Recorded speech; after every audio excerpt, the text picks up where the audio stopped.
تو ایسا جمع ہونا یہ قیامت کی نشانیوں میں سے ایک نشانی ہے. اس دن میرا کلیجہ ٹھنڈا ہوگا. جیسے جلسوں کے لیے جذبات ہے ویسے فجر کی نماز کے لیے بھی جذبات ہو جائے. نعرہ تکبیر، نعرہ رسالت، نعرہ غوثیت، مشرق اعلی حضرت، فیضان اعلی حضرت، فیضان خواجہ غریب نواز، فیضان حضور شابر پاک، فیضان حضور مخدوم سنت، فیضان اولیاء کرام حضرت علامہ سید امین القادری صاحب قبلہ. سروں کا سمندر سیاسی جلسوں میں دیکھا جاتا ہے، مذہبی جلسوں میں سر نہیں بلکہ دل دیکھے جاتے ہیں. ہمیں حسین پاک نے بتایا ہمیں 22,000 منافقوں کی ضرورت نہیں ہے، ہمیں 72 مصطفیٰ کے وفاداروں کی ضرورت ہے. سبحان اللہ سبحان اللہ. رسول علیہ السلام نے فرمایا قریب قیامت کی نشانیوں میں سے ایک نشانی ہے. لوگ دین کی باتیں سنیں گے، کریں گے رسمی طور پہ، اس پر عمل نہیں کریں گے. کہیں وہ دور تو نہیں آ گیا؟ مسجدوں کو سوچو تو صحیح، مسجدیں ویران، مسجد کی چٹائیوں پہ گرد و غبار. کتنی سادگی سے میرا جوان کہتا ہے مولانا نماز کے لیے ٹائم نہیں ملتا. کس نے کہہ دیا ٹائم ملے تو نماز پڑھنا ہے؟ آؤ ایک حدیث آپ کی خدمت میں پیش کروں اور اس میں تشریح اعلیٰ حضرت کے والد امام المتکلمین علامہ نقی علی خان کی پیش کروں. ذرا توجہ سے سننا. امام المتکلمین لکھتے ہیں، حدیث تو آپ نے سنی ہوگی لیکن تشریح تھوڑا سا اس پہ توجہ کرنا. امام المتکلمین جو امام اہل سنت کے استاد ہیں، والد ہیں، اللہ اکبر، وہ لکھتے ہیں کہ اللہ کے رسول نے فرمایا، توجہ کرنا، کہ جس نے نماز چھوڑ دی، توجہ، جس نے نماز چھوڑ دی وہ قیامت کے دن فرعون کے ساتھ اٹھے گا. جس نے نماز چھوڑ دی قیامت کے دن وہ قارون کے ساتھ اٹھے گا. جس نے نماز چھوڑ دی وہ قیامت کے دن ابی ابن خلف کے ساتھ اٹھے گا. جس نے نماز چھوڑ دی وہ قیامت کے دن شداد کے ساتھ اٹھے گا. گویا کے 5 نام لیے گئے. اب ذرا ان 5 پر ذرا غور فرمائے. فرعون کون؟ موسیٰ علیہ السلام کا دشمن. قارون کون؟ جس نے موسیٰ علیہ السلام پہ زنا کا الزام لگایا. کتنا بدترین قارون، کزن تھا حضرت موسیٰ علیہ السلام کا، لیکن جب زکوٰۃ طلب کی تو اس نے اپنی زکوٰۃ بچانے کے لیے جناب موسیٰ کلیم اللہ پر زنا کا الزام لگایا. حضرت موسیٰ کا چہرہ سرخ ہو گیا. اللہ نے فرمایا موسیٰ یہ تیرا مجرم ہے، میرے کلیم، تو سزا اس کو دے گا. حضرت موسیٰ نے جلال میں کہا زمین دھسا دے اس کو اپنے اندر. وہ زمین میں دھستا چلا گیا. جب وہ کمر تک دھسا تو پھر اس نے کہا اچھا موسیٰ میری دولت پہ قبضہ کرنے کا خوبصورت بہانہ نکالا کہ مجھے دھسا رہے ہو تاکہ میری دولت پہ قبضہ کر لو. حضرت موسیٰ نے فرمایا رکو، اس کی دولت کی ساری تجوریاں اس کے سر پہ رکھ دی جائیں اور یہ دھسے گا تو اپنی دولت کے ساتھ دھسے گا. اللہ اکبر. وہ دھستا رہا. روایتوں میں آتا ہے جس دن سے جناب موسیٰ نے کہا تھا دھستا رہے گا وہ دھس رہا تھا، لیکن جس دن میرے نبی کی آمد ہوئی اللہ نے فرمایا اب قارون کو دھسایا نہ جائے گا کیونکہ محبوب کے قدم زمین پر لگ چکے ہیں. اللہ اکبر. یہاں ایک بات اور عرض کرنا چاہتا ہوں، قارون دشمن رسول ہے. اللہ اکبر.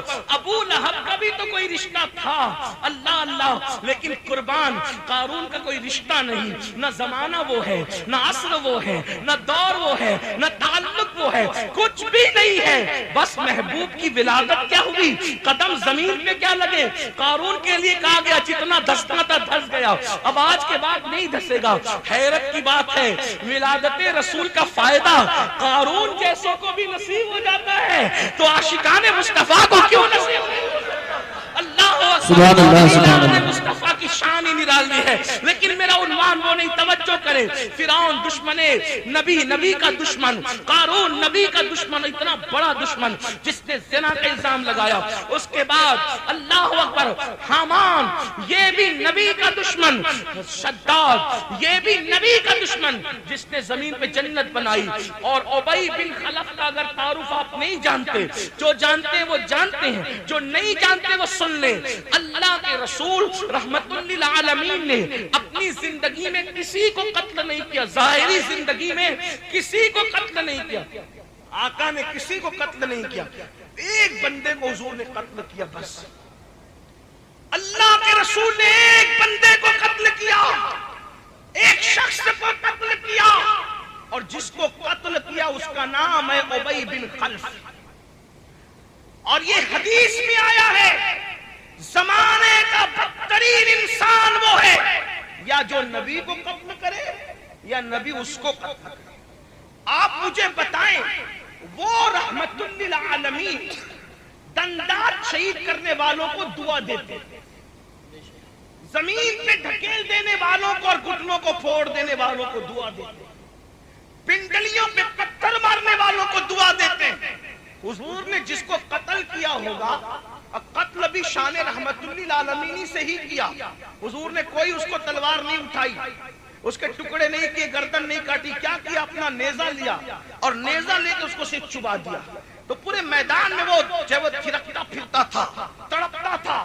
ابو جہل نے کہا تو عورتوں سے زیادہ کمزور ہے، بہت زیادہ بہادری کی باتیں کرتا تھا، آج تو تڑپ رہا ہے۔ اس نے کہا ابو جہل تو کہتے صرف نیزہ چبایا ہے، واللہ اگر وہ مجھ پر تھوک بھی دیتے تو بھی میں قتل ہو جاؤں۔ بے شک بے شک۔ حضور علیہ السلام نے جس کو قتل کیا وہ ابی بن خلف ہے۔ اب میری قوم کے جوانوں، عشق مصطفیٰ کے دعوے داروں، کلمہ پڑھنے کا دعویٰ کرنے والوں، اللہ کے رسول کی کا فرمان جس پر تمام مکاتب فکر کے لوگوں کا اتفاق کہ بے نمازی فرعون کے ساتھ قیامت میں اٹھے گا، حامان کے ساتھ اٹھے گا، قارون کے ساتھ اٹھے گا، شداد کے ساتھ اٹھے گا، ابی بن خلف، یعنی 5 کے 5 نبی کے دشمن۔ اب امام المتکلمین بتا رہے ہیں، فرماتے ہیں قیامت کے دن بے نمازی دشمنان رسول، گستاخان رسول کے ساتھ اٹھے گا۔ اس سے پتا چلا کہ اشارت النص کے حوالے سے یہ بات کہی جا رہی ہے کہ گویا جو نماز نہیں پڑھتا اس کا شمار نبی کے دشمنوں میں کیا جاتا ہے، جو نماز نہیں پڑھتا اس کا شمار نبی کے دشمنوں میں کیا جاتا ہے۔ آپ سے پوچھنا چاہتا ہوں جو فرعون کے ساتھ اٹھے گا اس کی جنت کیسی، جو حامان کے ساتھ اٹھے گا اس کی جنت کیسی؟ مسلمانوں تمہیں ڈر نہیں لگتا؟ تم گیم کے لیے اتنا وقت نکال لیتے ہو، فلموں کے لیے اتنا وقت نکال لیتے ہو، بتاؤ تو صحیح، دوستوں کے ساتھ بیٹھ کے تو اتنا وقت نکال لیتے ہو، میرے بھائی کیوں 10 منٹ کا ٹائم نماز کے لیے نہیں ملتا؟ کیوں نمازیں ترک کرتے ہو؟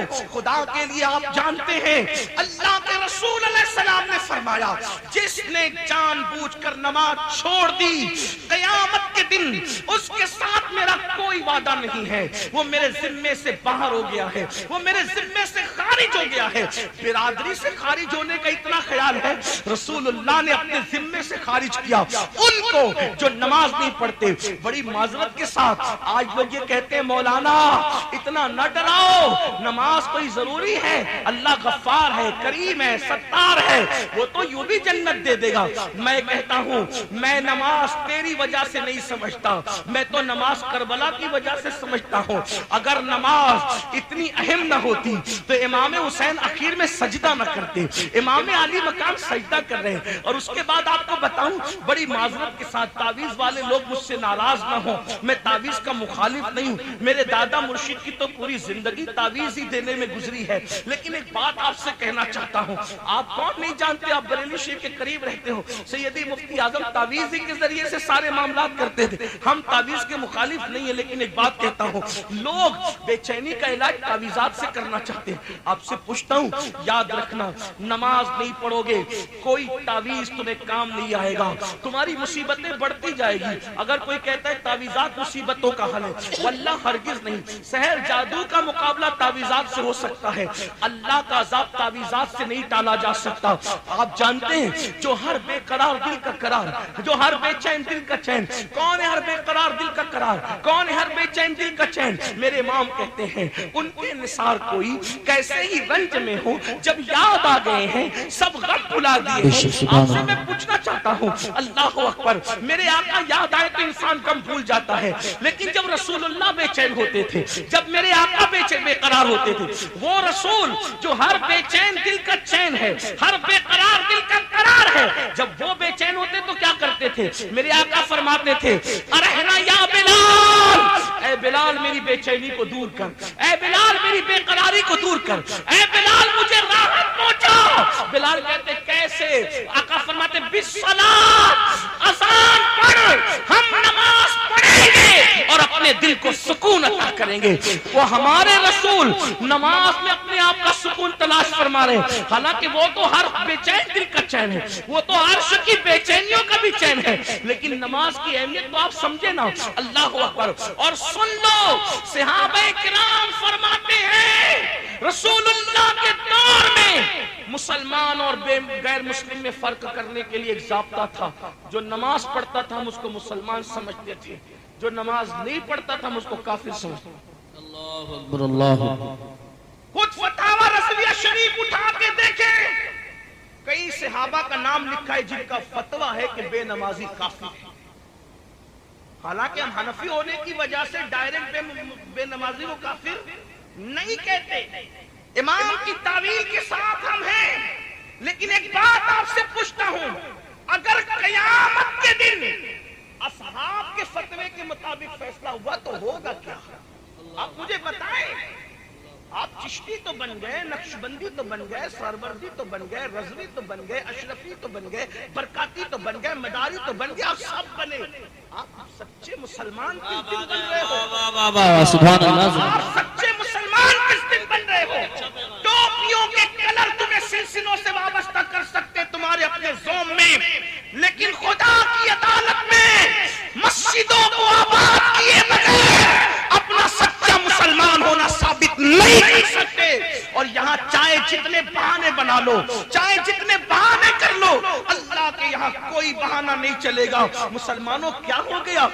اللہ کی عبادت کے لیے ٹائم نہیں، اللہ کی عبادت کے لیے وقت نہیں۔ تو بات کو لمبی نہ کرتے ہوئے عرض یہ کر رہا تھا، میرے آقا صلی اللہ علیہ وآلہ وسلم کے دیوانوں، ہو کیا گیا اس قوم کو؟ ہائے ہائے، جس کی راتیں رکوع اور سجود میں گزرا کرتی تھی، جس کی راتیں سجدے کے شوق میں گزرا کرتی تھی، آج وہ قوم راتوں میں گندی فلمیں دیکھ رہی ہے۔ اس قوم کے جوان نشے میں مبتلا ہیں، اس قوم کے جوان شراب میں مبتلا ہیں۔ آپ سے عرض کرنا چاہتا ہوں، نشے اور شراب کے حوالے سے ذرا کوئی غور تو کر لے۔ فقیہ ابو لیث سمرقندی نے سیدہ عائشہ صدیقہ کا بیان نقل کیا، لکھتے ہیں کہ اماں عائشہ صدیقہ کہتی ہے کہ اللہ کے رسول نے فرمایا جو نشہ کرے اس کو اپنی بیٹیاں نہ دیا کرو، اپنی بیٹیوں کے رشتے نشہ کرنے والوں کو نہ دو۔ فرمایا میرے آقا نے نشہ کرنے والا بیمار پڑے اس کی عیادت کے لیے نہ جاؤ، نشہ کرنے والا مر جائے اس کا جنازہ نہ پڑھو۔ اللہ اکبر۔ اس کو قرض کی حاجت ہو اس کو قرض نہ دیا جائے، وہ بھوکا ہو اس کو کھانا نہ دیا جائے، اس لیے کہ پہلے سمجھاؤ، نہیں مانتا تو سوشل بائیکاٹ کرو تاکہ پتہ چلے کہ نشہ کرنے والوں کا انجام کیا ہے۔ اور پھر اللہ کے رسول غیب دا نبی اللہ نشہ کرنے والوں کا قیامت کے دن کا منظر بتاتے ہیں۔ آقا ارشاد فرماتے ہیں جو دنیا میں نشہ کرے گا وہ قیامت کے دن یا تو سور کی شکل میں اٹھے گا یا تو بندر کی شکل میں اٹھے گا، دو میں سے کوئی ایک شکل لے کے وہ اٹھے گا۔ ہائے میری قوم کے جوانوں، کڑوے گھونٹ تمہیں کون سا فائدہ دیتے ہیں؟ ہاں روشی پڑی۔ اللهم صل على سيدنا وشفينا وحبيبنا مولانا محمد بارك وسلم وصلوا عليه صلاة والسلام عليك يا رسول الله نبي الله۔ کڑوے گھونٹ تمہیں کون سا فائدہ دیتے ہیں؟ یہ نشہ انسٹالمنٹ پر تمہیں تباہ کر رہا ہے، پھیپھڑوں کو کھا رہا ہے، تمہاری سوچ کو کھا رہا ہے، تمہاری فکر کو کھا رہا ہے۔ اور یہ نشہ جان بوجھ کر مسلم بستیوں میں عام کیا جاتا ہے۔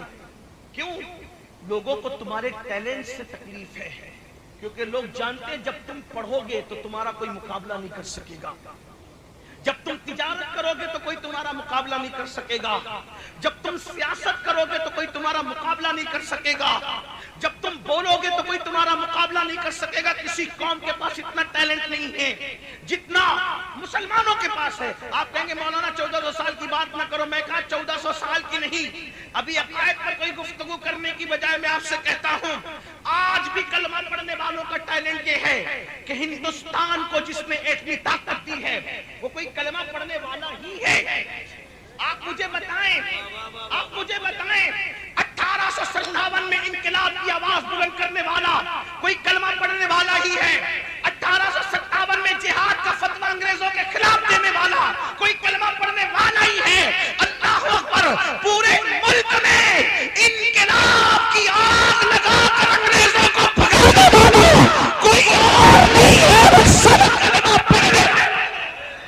نعرہ تکبیر، نعرہ رسالت، نعرہ غوثیت، مشرق اعلی حضرت، فیضان اعلی حضرت، خواجہ کا ہندوستان، حضرت علامہ سید امین القادری صاحب اللہ۔ آپ کلمے کو سمجھتے کیا ہو؟ آپ کا حسن آپ کو نہیں پتا ہے، دنیا تمہارے حسن سے لرزہ بر اندام ہے۔ اپنا ٹیلنٹ سمجھو خدا کے لیے۔ بھیڑیوں کی صفوں میں رہتے ہوئے شیر اگر اپنے آپ کو بھیڑیا سمجھے، اس سے بڑھ کر نادانی کیا ہوگی؟ اے میری قوم کے جوان، تو شراب پینے والا بھیڑیا نہیں ہے، تو جوا کھیلنے والا بھیڑیا نہیں ہے، تو زنا کرنے والا بھیڑیا نہیں ہے، تو محمد الرسول اللہ کا شیر ہے، شیر۔ تو شراب پینے نہیں، تو شربت عشق رسول پینے کے لیے آیا ہے، تو جوا کھیلنے کے لیے نہیں، تو جوے کے خاتمے کے لیے آیا ہے، تو زنا کرنے کے لیے نہیں، تو زنا کے خاتمے کے لیے آیا ہے۔ ارے نادان، ہندوستان میں مسلمانوں کا پہلا قافلہ نہ مسجد بنانے آیا تھا، نہ مدرسہ بنانے آیا تھا، وہ تو بیٹیوں کی عزت کی حفاظت کے لیے آیا تھا۔ یہ اور بات ہے کہ تمہارا کردار دیکھ کر کے لوگ کلمہ پڑھ کے مسلمان ہوئے، اور اس کے بعد لوگ تمہارے طریقے پر آ گئے۔ مسجدیں بن گئی کردار کی وجہ سے، مدرسے بن گئے کردار کی وجہ سے۔ مسلمانوں، ہمارے معاشرے اور سماج میں اس لیے نشے کو پرموٹ کیا جا رہا ہے، حسن کو پرموٹ کیا جا رہا ہے، ہمارے ٹیلنٹ سے لوگوں کو تکلیف ہے، ورنہ آج بھی مسلمانوں کے پاس ٹیلنٹ کتنا ہے۔ دیکھ لیں اس ڈاکٹر کو جو کلمہ پڑھتا ہے، اور دیکھ لیں اس کو جو کلمے سے آ رہی ہے۔ کورونا کے کال میں آپ کو نہیں پتا چلا کہ کلمہ پڑھنے والے ہی لوگوں کا علاج کرتے رہے، محمد الرسول اللہ کے غلام ہی موت کی آنکھوں میں آنکھیں ڈال کے علاج کرتے رہے، ورنہ ہم نے بڑے بڑے ایم ڈی ڈاکٹروں کو گھر بیٹھے ہوئے دیکھا ہے، اور کلمہ پڑھنے والے BUMS ڈاکٹر علاج کرتے ہوئے نظر آ رہے تھے۔ کلمے کی طاقت کو سمجھتے کیا ہو؟ تمہیں نہیں پتا یہ کلمہ کیا ہے؟ خدا کی عزت کی قسم، مجھے تو یہ بھی غصہ آتا ہے جب کوئی کہتا ہے مولانا کوئی وظیفہ دو، ہم کہتے ہیں کلمہ پڑھ، وہ کہتے ہیں کوئی اور دو۔ کتنے نادان ہو، کلمے کی اہمیت سے بے خبر ہو۔ ارے وہ کلمہ جو کافر کو مسلمان بنا دیتا ہے، وہ مسلمان کا کون سا مقام؟ سبحان اللہ، اللہ یا رسول اللہ۔ تہمات پرستی میں مبتلا مسلمانوں، کلمے کی اہمیت کو سمجھو۔ کلمے نے مشرک کو مومن بنایا ہے، کلمے نے ادھر سے نکال کے ادھر ڈالا ہے۔ ارے کلمے کی طاقت یہ ہے، کلمہ زمین پہ پڑا جاتا ہے عرش ہلنے لگتا ہے۔ جو کلمہ عرش ہلانے کی طاقت رکھتا ہے، اس کلمے کے اندر کیسی طاقت اور قوت ہوگی۔ افسوس ہے تو یہ نشہ، یہ جوا، یہ سارے خرافات آپ کے محلے میں اس لیے ہے کہ تمہارے ٹیلنٹ سے لوگوں کو تکلیف ہے، اور آپ سن لیں، نادان مت بنو۔ آپ گناہ مٹانے آئے تھے، گناہ کو پرموٹ کرنے نہیں آئے۔ آپ جرائم ختم کرنے آئے تھے، جرائم کو پرموٹ کرنے نہیں آئے۔ بس بات کو آگے لے جاتے ہوئے اختتام کی طرف چلتے ہوئے عسکر آقا علیہ السلام فرماتے ہیں کہ جو نشہ کرتے ہوں گے وہ یا تو سور کی شکل میں اٹھیں گے یا تو بندر کی شکل میں۔ ان کی آنکھوں سے خون بہ رہا ہوگا، پورے بدن پہ جہنم کے سانپ اور بچھو چپکے ہوں گے، اور اس کے منہ سے پاخانہ نکل گا۔ وہ پاخانہ اگلتے ہوئے، پیاز اگر کھا لو تو اس کی بدبو خود سے برداشت نہیں ہوتی، جب قیامت میں پاخانہ اگلتے ہوئے آؤ گے نشے کے جرم میں، نشے کی پاداش میں، بہت اسمارٹ بنتے ہو، بہت روشن خیال بنتے ہو، مولویوں کو بیوقوف کہہ کر کے بہت ترقی یافتہ بنتے ہو۔ یہ تو پرانی باتیں ہیں، جب نشے کے لیے مذمت آئی تھی، نشہ تو اس کا حرام ہے جو دیسی دارو ہے، ابھی تو نئی نئی ٹیکنیک نکل گئی۔ تجھے کیا پتا، میرے نبی وہاں کی بات کرتے جہاں لوگوں کا تصور نہیں جاتا۔ ہاں، گیہوں کی انگور کی جب شراب بنتی تھی تبھی فرما دیا کلو مسکرین حرام، جس سے بھی نشہ ہوگا وہ سب حرام ہے۔ سبحان اللہ، بے شک حضور علیہ السلام کی ایک حدیث قیامت تک کو کور کر رہی ہے، اس لیے کہ رسول اللہ کا نظام رحمت قیامت تک کے لیے۔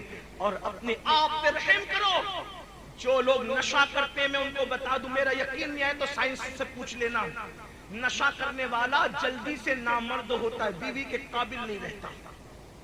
نشہ کرنے والا سوچ اور سمجھ کی صلاحیتیں ختم ہو جاتی ہے، نشہ کرنے والا سماج پر بوجھ بنتا ہے۔ ہاں، جو نشہ کرتا ہے اس کے بچوں کو اسکول میں عزت نہیں ملتی۔ لوگ کہتے ہیں نشیڑی کے بچے آ گئے، ان کے بچوں کو جوان ہونے کے بعد اچھے رشتے نہیں ملتے۔ اس کی بیوی جب وہ کمائے گا نہیں تو برتن جھاڑو کے لیے جانا پڑتا ہے، اور جہاں برتن جھاڑو یا عورت کوئی کام کے لیے جائے تو لوگوں کی نظر پھر کیسے کیسے اٹھتی ہے، اس کا کوئی تبصرہ کرنے کا موقع نہیں۔ نادان، تو اپنے کڑوے گھونٹ کے لیے، چند نشے کی گولیوں کے لیے، چند نشیلی دوائوں کے لیے پورے خاندان کو تو معاذ اللہ داؤ پہ لگا رہا ہے۔ سوچ تو صحیح، تیرے بوڑھے ماں باپ نے تجھ سے کتنی توقعات کی ہوگی، اور تو جوان ہو کر کے بری صحبت کا شکار ہو کر کے تو نشے میں پڑ گیا۔ نہیں میرے بھائی، آج کی اس محفل غوث الورا میں آپ کو نشے سے نکلنا ہوگا، بلکہ میں تو کہتا ہوں ہر نشے سے باہر نکلو، ہر نشے سے باہر نکلو۔ گھمنڈ ہے، اگر نشہ ہے دولت کا اس سے بھی نکلو، شراب کا ہے اس سے بھی نکلو، جوانی کا نشہ ہے اس سے ہی باہر نکلو، گناہ کا نشہ ہے اس سے ہی باہر نکلو، اللہ اکبر، نسب کے فخر کا نشہ ہے اس سے ہی باہر نکلو، ہر نشے سے باہر نکلو۔ ہمارے یہاں کوئی نشہ جائز نہیں ہے سوائے ایک نشے کے، ہر نشہ حرام ہے، ہر نشہ، بس ایک نشہ ہمارے لیے جائز ہے، اور صرف جائز نہیں ہے بلکہ جان عبادت ہے۔ آؤ ہم اسی نشے کی بات کر لیں۔ وہ نشہ کون سا ہے؟ وہ نشہ وہ ہے جو بدناموں کو نیک نام کر دیتا ہے، جو گمراہوں کو آسمان ہدایت کا تارا بنا دیتا ہے، جو بے کہا لگانے والوں کو راتوں میں آہو بکا کرنے پہ مجبور کر دیتا ہے، جو گناہوں کی ہڈیوں کو آباد کرنے والوں کو خدا خانے کی طرف لاتا ہے۔ وہ نشہ کون سا ہے؟ جس کو بتا دو تو بتانے والا ابو بکر بن جاتا ہے، اور اگر چھپا لا تو چھپانے والا یہ سے قرنی بن جاتا ہے۔ اس نشے کو نشہ عشق رسول کہتے ہیں، نشہ محبت رسول کہتے ہیں۔ اس نشے کی شان یہ ہے، جو نشہ محبت رسول اگر کسی کو چڑھ جاتا ہے وہ گمراہ نہیں ہوتا، قوموں کا انعام بن جاتا ہے، وہ ذلیل نہیں ہوتا، فرشتے بھی اس کی تعظیم کرتے نظر آتے ہیں۔ امام کہتے ہیں نکیرین کرتے ہیں تعظیم میری، نکیرین کرتے ہیں تعظیم میری، فدا ہو کے تجھ پہ یہ عزت ملی ہے، خاک ہو کر عشق میں آرام سے سونا ملا، جان کی ایک سیر ہے الفت رسول اللہ کی، یہ وہ نشہ ہے اے عشق تیرے صدقے جلنے سے چھٹے سستے، جو آگ بجھا دے گی وہ آگ لگائی ہے۔ نکلو نشے سے، ہر نشے سے توبہ کرو۔ میں اپنی گفتگو کو اب اختتام کی طرف لے جاؤں، اللہ اکبر۔ تو میں عرض یہ کر رہا تھا وہ مشکات شریف کی حدیث رہ گئی ہے، اس کو پورا کر لیا جائے، توجہ فرمائیں، دھیان دیں۔ آقا فرماتے ہیں، اللہ ارشاد فرماتا ہے کہ جب تم میری نافرمانی کرتے ہو، گناہ کرتے ہو، تو میں تم پر ظالم حکمراں مسلط کرتا ہوں، ان کے دلوں میں تمہاری نفرتیں پیدا کرتا ہوں، وہ تم پر مسلط ہو کے ظلم کرتے ہیں۔ اب پھر اس کا علاج کیا ہے؟ اب حدیث سنو، 1450 سال پہلے کی بات ہے، ایسا لگتا ہے جیسے آج کے ماحول میں یہی تو بات ہے غیب داں نبی کی، یہ بات ہے غیب داں۔ میں تو حیران ہوں، لوگ آج بھی نبی کے غیب پہ لڑ رہے ہیں، جبکہ لوگوں نے ایسی ایسی مشینیں ایجاد کر لی ہے کہ گلیکسی دیکھ رہے ہیں لوگ، ستاروں کی انجمن دیکھ رہے ہیں لوگ، سیارے دیکھ رہے ہیں لوگ۔ میں کہتا ہوں سائنس ترقی کرے گی تو شاید لوگ سارے انکشافات کر لیں گے، لیکن ایک غیب کو سائنس کی ترقی بھی نہیں دیکھ سکتی، اور وہ ہے غیب الغیب، وہ ہے، اور وہ ہے ذات خدا، ہے نا۔ ہر غیب جس پہ پہلے غیب کا اطلاق ہو رہا تھا، لوگ جس پہ لڑ رہے تھے، لوگ تو وہ سب مشینوں کے ذریعے سے دیکھ رہے ہیں۔ میں اس کی کوئی تشریح میں نہیں جاتا، حالانکہ ہمارے غیب کی تعریف کچھ اور ہے، ان کے یہاں کچھ اور ہے۔ حواس خمسہ سے جسے پتہ نہ کیا جا سکے ہم اسے غیب کہتے ہیں، لیکن بہرحال وہ بات کرتے ہیں تو ان کے لہجے میں بات کر رہا ہوں۔ ہر چیز دیکھی جا سکتی ہے مشینوں کے ذریعے سے، لوگ دیکھ رہے، پیٹ کا بچہ بھی دیکھ رہے ہیں۔ سورہ لقمان میں جس کو کہا گیا تھا کہ پیٹ میں کیا ہے کسی کو نہیں پتا، آج تو پیٹ میں کیا ہے وہ بھی معلوم ہو رہا ہے مشینوں کے ذریعے سے۔ حالانکہ اس کی تفسیر میں مفسرین نے یہ بات لکھی ہے بننے کے بعد نہیں، جس دن نطفہ جائے اسی دن کیا ہے یہ کسی کو نہیں۔ بہرحال چلیں اور بھی تشریحات میں کوئی سائنس کیا، ابھی یہ علم غیب کی بات نہیں کر رہا ہوں، مگر سن لیں ہر چیز لوگوں نے دیکھی مگر خدا کو کبھی نہیں دیکھ سکتے۔ میرا نبی اتنا عظیم غیب کا ہے جس نے آج سے 1450 سال پہلے خدا کو دیکھا ماتھے کی آنکھوں سے، سبحان اللہ ماشاءاللہ اور فرمایا انی رأیت ربی، میں نے اپنے رب کو دیکھا اور اس شان سے دیکھا ما زاغ البصر وما طغى، جو خدا کو دیکھ کر فلک نہ جھپکائے وہ مصطفیٰ جان رحمت کا دیکھنا ہے۔ تو جو خدا کو دیکھتا ہے وہ آج کے حالات کو نہیں دیکھ سکتے۔ تو میرے آقا علیہ الصلوۃ والتسلیم نے بتایا، اللہ ارشاد فرماتا ہے میں ان کے دل میں تمہاری نفرتیں ڈال دیتا ہوں جو تم پہ ظلم کرتے، پھر تم کیا کرتے ہو؟ تم گڑ گڑاتے ہو ان کے آگے، ہے نا؟ کتنی چاپلوسیاں کرتے ہو، کتنی چاپلوسیاں کرتے ہو، کتنے گڑ گڑاتے ہو۔ 1450 سال پہلے آج کا ماحول بیان ہے، بلکہ اب تو ہم دیکھ رہے ہیں جن کے اوپر دینداریوں کا لیبل لگا ہے، جن لوگوں کی داڑیاں سفید ہو چکی، جن کے پیشانیوں پر سجدوں کے نشانات، ان کے نماز